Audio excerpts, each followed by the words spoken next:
अपशिष्ट जल की कहानी भाग 1। नमस्ते बच्चों, आपने जल ही जीवन है वीडियो में देखा है कि जल हमारे लिए कितना आवश्यक है। जल है तो जीवन है। जल न केवल मनुष्यों के लिए बल्कि पशु, पक्षियों, पेड़ पौधों के लिए भी बहुत ही आवश्यक है। तेजी से बढ़ती जनसंख्या, बढ़ता औद्योगिकरण, कृषि में विस्तार, फैलते शहरीकरण के कारण जल स्तर में कमी हो रही है। क्या जो पानी उपलब्ध है वो स्वच्छ और उपयोगी है?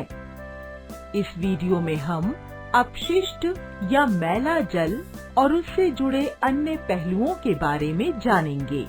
इस विषय पर जानकारी पाने के लिए हम आपको हरियाणा के एक गांव ले चलते हैं।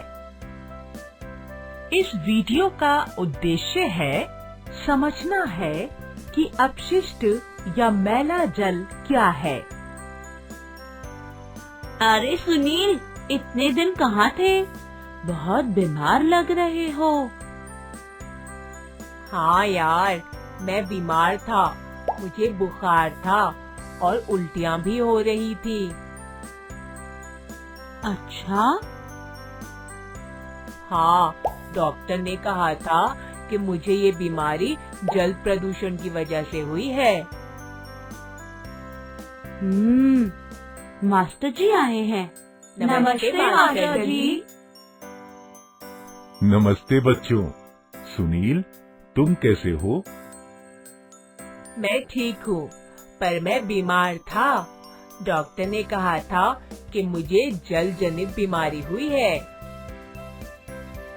बच्चों, क्या आप बता सकते हैं कि जल की वजह से हम बीमार कैसे होते हैं? मास्टर जी, जब जल प्रदूषित होता है तब हमें जल जनित बीमारी होती है। सही कहा। अपशिष्ट जल जब पेय जल के साथ मिल जाता है, लोग बीमार पड़ जाते हैं। हम पहले यह सीखेंगे कि मैला जल क्या होता है। क्या कोई मुझे बता सकता है कि पानी कैसे मैला होता है? मास्टर जी, जब हम नहाते हैं, पानी साबुन के झाग, मैल आदि के कारण गंदा हो जाता है। सही कहा। घरेलू एवं व्यावसायिक उपयोग के लिए स्वच्छ जल को इस्तेमाल करने के बाद जो जल उत्पन्न होता है उसे हम अपशिष्ट जल या मैला जल कहते हैं। बर्तन धुलने से, नहाने से, हाथों की धुलाई, कपड़ों की धुलाई इत्यादि से जो पानी निकलता है, यह भी तो मैला पानी होता है। इस पानी में वनस्पति पदार्थ, खाने में इस्तेमाल हुआ तेल, बालों का तेल, डिटर्जेंट, फर्श की धूल, मानव शरीर की धुलाई के बाद चिकनाई युक्त साबुन वाला पानी शामिल है।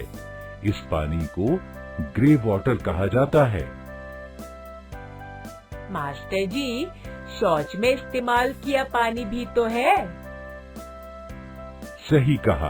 मानव मलमूत्र को फ्लश करने और धुलाई से निकलने वाले पानी को ब्लैक वाटर या सीवेज कहा जाता है।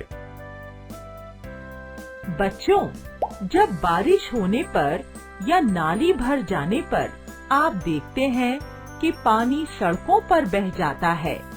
इस जल का निरीक्षण कीजिए। इस बहने वाले जल के रंग, गंध या किसी अन्य अवलोकन को लिखिए और इस पर अपने शिक्षकों से चर्चा कीजिए। यह सब पानी नालों में जाता है ना मास्टर जी? क्या आपके घरों में आपने छोटे और बड़े पाइप को देखा है? जी, देखा है। हाँ, जो पाइप मैले पानी को ले जाते हैं, इनको सीवर कहते हैं। एक पाइप हमारे घरों में अच्छा साफ पानी हमारे इस्तेमाल के लिए लाता है और दूसरे पाइप में से यह इस्तेमाल किया हुआ मैला पानी निकलता है। हर 50 से 60 मीटर में मैन होल होते हैं जहां पर 2 या उससे ज्यादा सीवर मिलते हैं। मास्टर जी, क्या ये मैला पानी स्वच्छ पानी से मिलने पर जल प्रदूषण होता है? ये पानी आखिर जाता कहाँ है? ठीक कहा तुमने। अगर अच्छी व्यवस्था ना हो तो मैला पानी स्वच्छ पानी को दूषित करता है, जैसे पुराने पाइप, सीवेज प्रणाली में रिसाव, औद्योगिक अपशिष्टों और मानव मल नदियों और झीलों में सीधा प्रवाहित होने के कारण जल प्रदूषित होता है। यह अनेक जानलेवा रोगों का कारक भी बनता है। अनेक कीटाणु इस दूषित जल में पनपते हैं और विभिन्न रोगों का कारण बनते हैं। टाइफाइड, हेपेटाइटिस, हैजा, डायरिया, पेचिश, चर्म रोग आदि के रोगाणु ऐसे ही दूषित जल में पनपते हैं। ओह, तो मैं इसीलिए बीमार हो गया था। मास्टर जी, फिर इस मैले जल का क्या किया जा सकता है? मैले जल को हमें व्यर्थ नहीं जाने देना चाहिए। इसमें से दूषित पदार्थों को हटाकर स्वच्छ बनाया जा सकता है। इसे पुनः उपयोग करते हैं। क्या इतना मैला पानी शुद्ध हो सकता है? हाँ बच्चों, मैले पानी को जल उपचार संयंत्र की सहायता से स्वच्छ किया जाता है। पर ऐसा क्यों मास्टर जी? इस पानी को पुनः उपयोग करने से क्या हम बीमार नहीं होंगे? स्वच्छ जल की लगातार कमी की वजह से मैले पानी को स्वच्छ कर पुनः उपयोग किया जाता है।